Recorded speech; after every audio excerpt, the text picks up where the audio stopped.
Hello and a very warm welcome to another edition of World Panorama. Like always, get ready to catch up on the biggest international news of the week. I'm Sana Khan. Before we get you detailed reports, a look at the top stories this week. Egyptians vote overwhelmingly to back the new constitution. In the first vote post Morsi's ouster, the referendum is being seen as a huge endorsement for army chief. Even as protests escalate on the streets of Bangkok, Prime Minister Shinawatra stays defiant, says elections will go on as planned. Western nations, Arab states and others pledge more than $2.4 billion for aid for Syria, aid to help civilians suffering because of the civil war. And Cristiano Ronaldo ends 4-year dominance of Lionel Messi, awarded the 2013 FIFA Ballon d'Or in Zurich.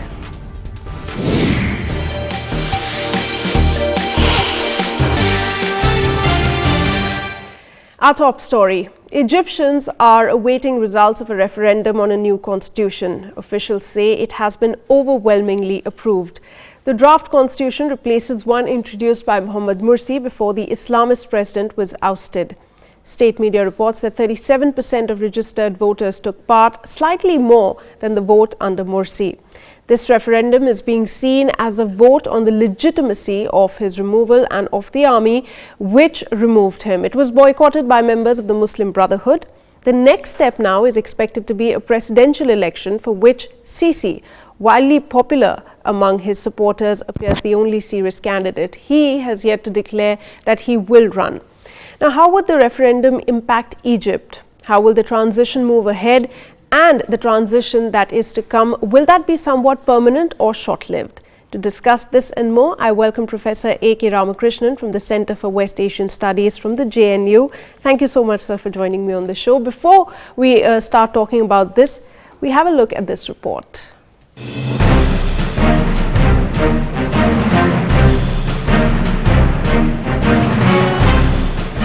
On Thursday, early results in Egypt's referendum were announced.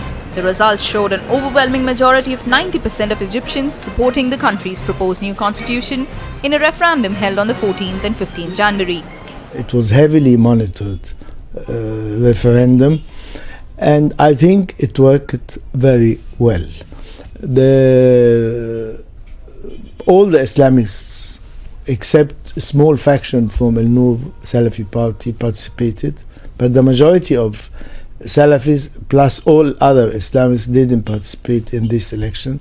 That's why the yes is very close to 100% in most of the ballot stations. The turnout is not yet announced, but I believe it will be between 36 and 40%, which is very good. The last turnout in the Muslim Brothers referendum over a year ago was 32%. Egyptians voted on Tuesday and Wednesday for the proposed new constitution, which was drafted by an appointed 50-member committee as part of a roadmap announced last summer by Egypt's Army Chief General Abdel Fattah Al-Sisi.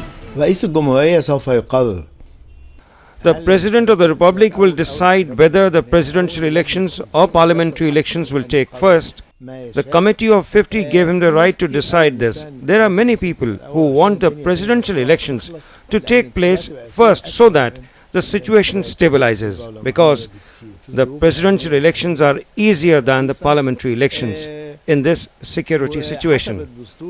And in agreement with the constitution, which has now been adopted, the president cannot wait long before announcing elections. He must announce the dates quickly. 80 observers from Democracy International were deployed in 23 governorates across Egypt as thousands voted. A strong turnout which was unexpected in the initial hours of the day, and this is our faith in Egyptian people. It is of the highest and tightest standard. They tried in the morning to scare people into not to coming down, but we confronted all of this. The referendum is a milestone in the plan for political transition.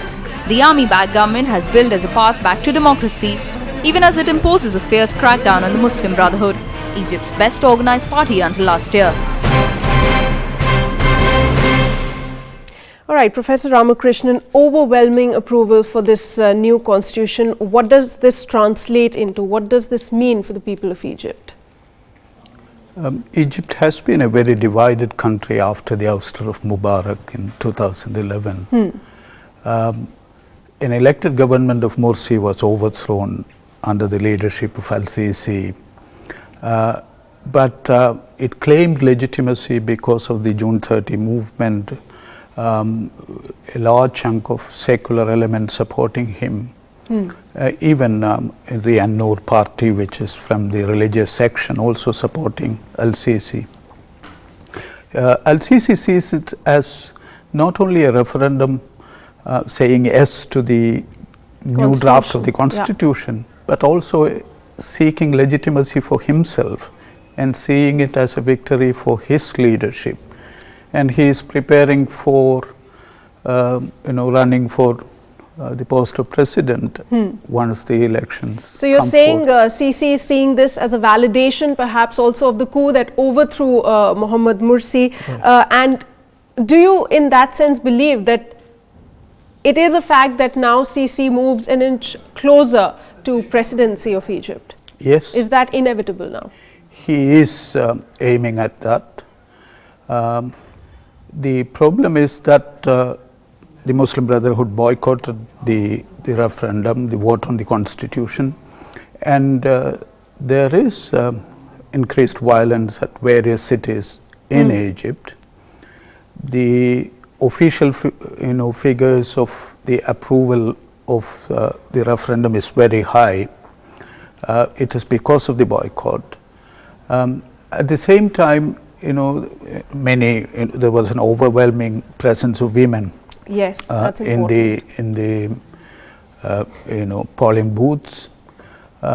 So it is a very paradoxical kind of situation where the military leader claims to guide Egypt to democracy. The deep state, the military, the established branch of Egyptian polity is asserting itself in a stronger manner. Right. Egyptian military, unlike many other militaries, has deeper economic interests, and it's getting its hold tighter over people. Okay. And the military's own, power is now increasing, even constitutionally, with the new developments. Okay, let me go back to what you just said, the turnout of women especially, but a lot is being said about how everything depends on the turnout. There may be people, maximum majority, who saying yes for the draft of the new constitution, but the turnout is key. And how would that impact, you said the large turnout of women, a lot is being talked about that actually. How would that impact the situation on the ground and suggest what the people of Egypt want? It is not a totally unexpected kind of turnout, because the deep divisions, as I've mentioned earlier, in Egyptian politics is very clear along secular and religious lines, where many of the secular elements and most of women's leadership and they have supported the overthrow of Morsi's government. Right.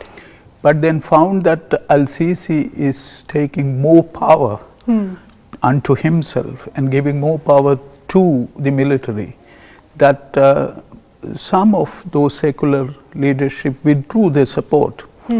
But many women were preferring a secular military-led government than a religious-led government. Right. I also want to take in your opinion on the manner in which the interim administration has carried out this referendum. Dissent of any form was prohibited. There were still clashes on the street. Peaceful protests were not allowed really, and there were so many journalists as well who were jailed covering these protests and what was happening in Egypt. So will that really work well for Sisi, the way this entire thing has been carried out? Not at all. It's not a good sign for Egypt moving towards a democratic setup. Thorough repression of the opposition and jailing of journalists of all kinds, and declaring some of them as terrorists and Right. so on. So it's a very repressive mechanism. This kind of guided democracy, I don't know, on a long-term basis whether it augurs well for Egypt or not.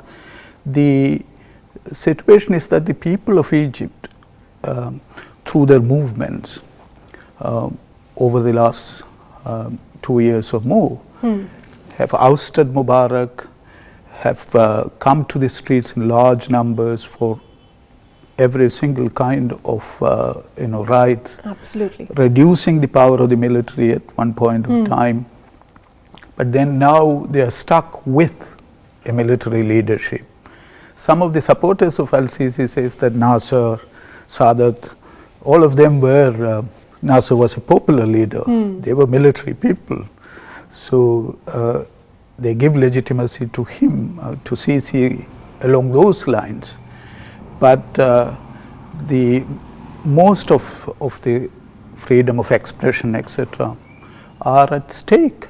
Right. If there is no movement towards a civilian leadership within Egypt, but if Al-Sisi is running for the post of president, that is also not coming That seems forward. unlikely. So then perhaps after the referendum, we're going to see the date of the presidential and the parliamentary Yes. elections being Yes. set. And I want to take in your opinion again, finally, on what you see in the days to come. Because when we talk about Egypt's future, we're still, as I pointed out in my introduction, that we really, the people of Egypt as well as the entire world wants to know whether this transition that Egypt is going through, will it be short-lived again, or will Egypt be able to see something concrete for itself, long-term sustainability for the nation without protest, without bloodshed? There are two aspects to that question. One is the sustained interest of the Egyptian people to transform their politics. It was evident in the anti-Mubarak movement and so on, and they have kept that interest until now. Yeah. Whether that aspiration is reflected properly in the regime is another matter. Yeah. There is a mismatch between people's aspirations on the streets and what is represented in the government. Right. And I think that gap is continuing, and it will continue to exist. That would mean that either the regime has to tone down much of its militaristic kind of assertiveness to recognize rights along democratic lines, or it can in future face much more people's wrath. Right. So I think the whole Arab uprising that we have seen has not totally gone out, even though there were setbacks like the military takeover. So the momentum is still on, but you say there's a gap in between what the people want and what the regime has in mind, and that somehow has to be bridged, which is not happening as of now. But we do hope that in the near future that does happen. As of now, all eyes on what happens in the next few months with the presidential and the parliamentary elections. Professor Ramakrishnan, it was a pleasure having you on the show with us, and the way you threw light on some of the aspects which were so crucial for our understanding. Thanks very much once again for joining us. We take a short break, lots more up ahead. A look at how protests in Thailand turned violent. Prime Minister Shinawatra says election will not be postponed. I'll be right back.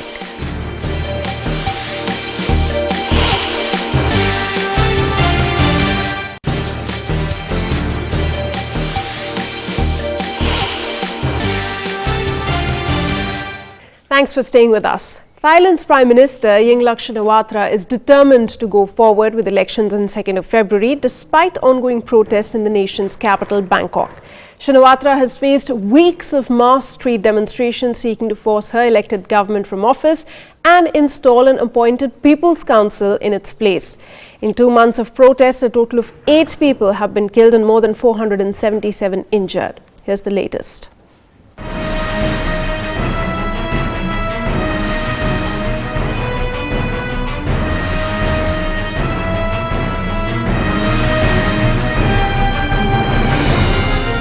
Protests continue unabated on the streets of Bangkok.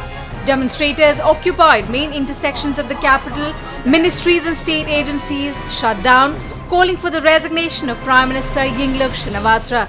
But Shinawatra remains defiant.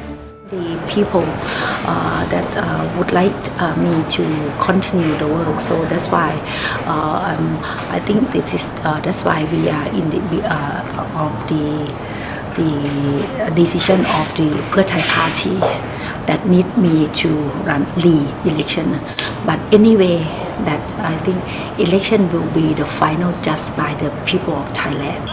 Thailand's government confirmed the general election will be held as planned on 2nd of February, a decision conveyed after a meeting to discuss an election commission proposal to postpone it. เสียงส่วนใหญ่เกือบทั้งหมดเนี่ยเห็นว่าจะต้องดำเนินการจัดการเลือกตั้งโดยคณะกรรมการการเลือกตั้งต้องดำเนินจัดการเลือกตั้งไปตามที่พระราชกฤษฎีกายุบสภากำหนดไว้คือในวันที่ 2 กุมภาพันธ์ 2557 A decision that was challenged by protest leader Suthep Thaugsuban and his supporters.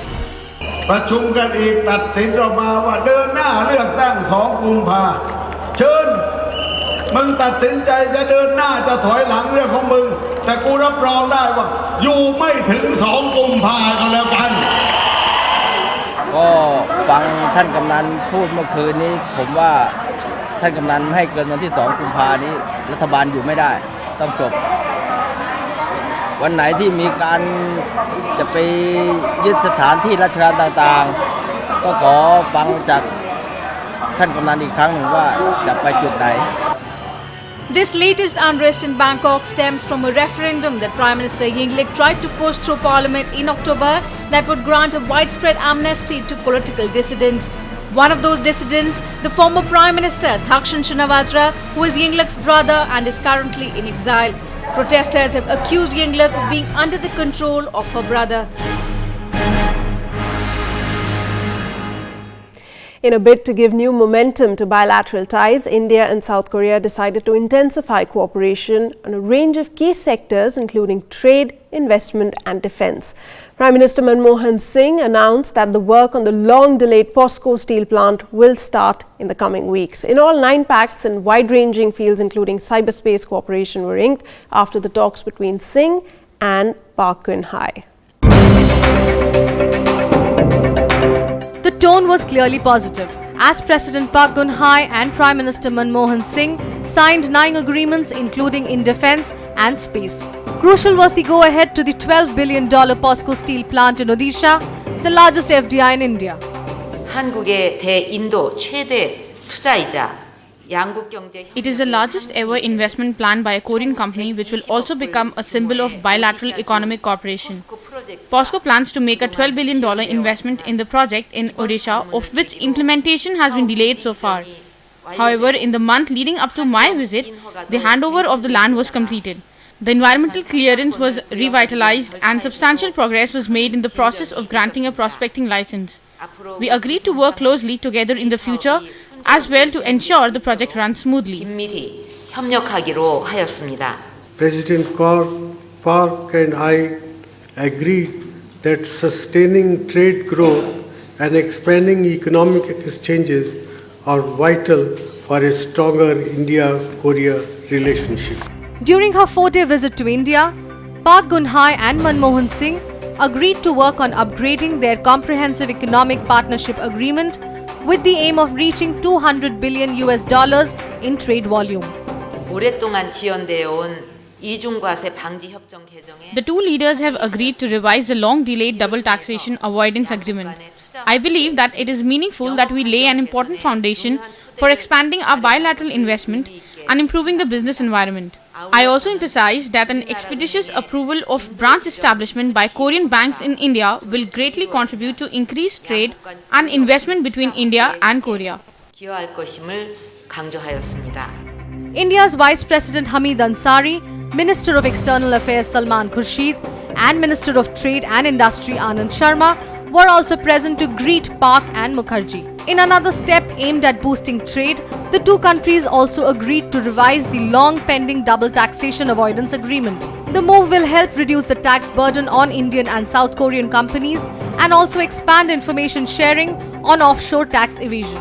The two leaders also touched on regional issues, particularly developments in the Korean Peninsula and cooperation in the East Asia Summit processes. Much else has been unfolding around the world. Here's a quick wrap of the other international news of the week.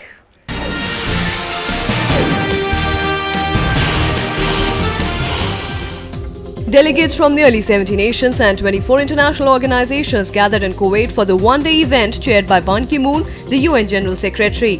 The second International Humanitarian Pledging Conference for Syria had gathered almost $2.4 billion by midday as the United Nations sought to raise an unprecedented $6.5 billion, the largest ever in the organization's history for a single humanitarian emergency. The removal and destruction of the most dangerous agents in Syria's chemical weapons arsenal may not be completed until the end of June. Ahmed Uzumku, who leads the Organization for Prohibition of Chemical Weapons, said the delays were due to the technical and the obvious difficulties of operating in a war zone. Foreign Minister Sergei Lavrov on Thursday hosted his Iranian counterpart Mohammad Javad Zarif for talks in Moscow, focusing on the country's nuclear program and the Geneva II summit on the Syrian crisis. Iran wants to take part in the International Peace Conference on Syria, but will not attend if conditions are set for its participation. The special court trying former Pakistani President Pervez Musharraf on treason ordered the formation of a medical board to review his health and see if he is fit to appear in court. Musharraf's lawyer told the court that his client could not appear in the court on account of his ill health and submitted a letter to the bench in which a US-based doctor had recommended that Musharraf be treated at the Paris Regional Medical Center in Texas. At least 61 people were killed and scores wounded Wednesday in the latest wave of attacks in the Iraqi capital and across the country. Bombings and shootings aimed at security forces and civilians alike made it an especially bloody day as sectarian violence flared up. United Nations child protection experts pushed Vatican delegates to reveal the scope of the decades-long sexual abuse of minors by Roman Catholic priests that Pope France called the shame of the Church. The delegates, answering questions from an international rights panel for the first time since the scandals broke more than 2 decades ago, denied allegations of the Vatican cover-up and said that it had set clear guidelines to protect children from predator priests. Indonesia's Mount Sinabang has erupted more than 24 times, spewing lava and ash clouds over a wide area, officials said, with more than 26,000 people now forced to flee their homes.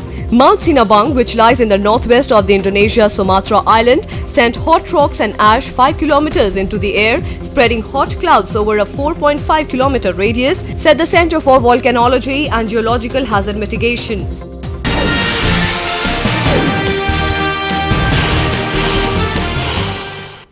Shifting gears, time to bring you up to speed with all the sports news that you might have missed through this week. Here's all the sports action.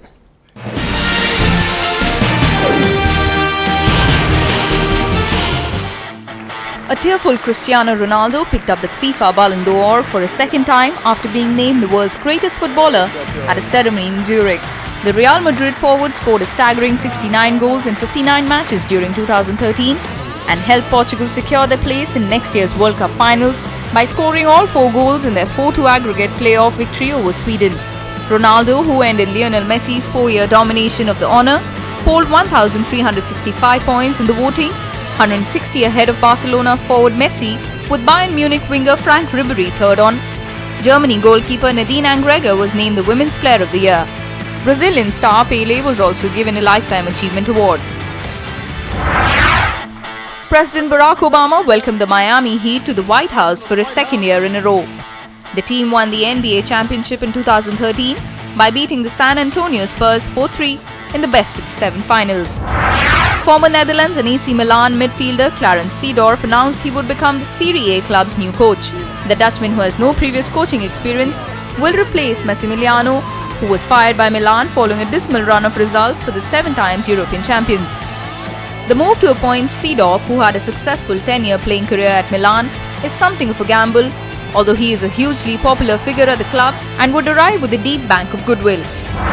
Sports Illustrated supermodels Heidi Klum, Cheryl Tiggs, Christy Brinklin and Tyra Banks shared the red carpet Tuesday night in Hollywood for a celebration of the magazine's famed swimsuit edition that celebrates its 50th anniversary. The event, hosted by Klum, is a snapshot of the past, present and future of the legendary issue. The 2014 Sports Illustrated swimsuit issue launches on February 18th.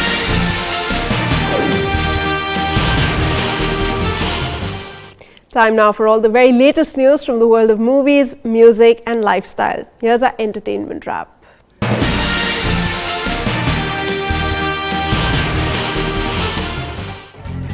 Oscar-winning actor Michael Douglas was awarded the Danny Kaye Humanitarian Peace Award in Beverly Hills on 14 January. His main philanthropic cause, nuclear disarmament, is one that he stuck with for years as a United Nations Messenger of Peace since 1998, and for that persistence he was recognized at the UNICEF ball with the award from the US Fund for UNICEF, the UN branch for children. It looks like there's a new teen heartthrob on the block. 18-year-old Elia Fox, who grew up in London, caused a sensation after uploading cover videos of himself singing on YouTube, racking up millions of videos. The one that's being liked by so many is called Do It All Over Again. He soon caught the attention of record label executives who signed the young singer, songwriter and guitarist, and now he has a debut single to show for it. It was a star-studded night at the 71st Golden Globes Awards held last Sunday at the Beverly Hilton Hotel in Beverly Hills, California.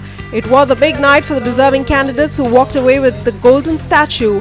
While 12 Years a Slave, American Hustle, Breaking Bad, Brooklyn Nine-Nine and Behind the Candelabra were among the big winners, actors Leonardo DiCaprio, Jennifer Lawrence and Matthew McConaughey won for their respective roles in the films The Wolf of Wall Street, American Hustle and Dallas Buyers Club. Irish rock group U2 were awarded the Golden Globe for Best Original Song for Ordinary Love from Mandela's Long Walk to Freedom.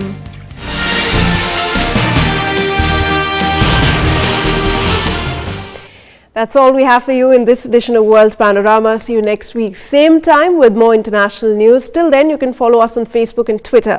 As I sign off, take a look at this year's Oscar nominations, where Conman Caper, American Hustle and space thriller Gravity seem to be leading with 10 nominations each, including Best Picture. March 2nd is when the prize will be announced. Enjoy. I'll be back soon. Successful. How come you wound up in this room with me right now, taking orders from me? I will survive. I will not fall into despair. I will keep myself hardy till freedom is opportune.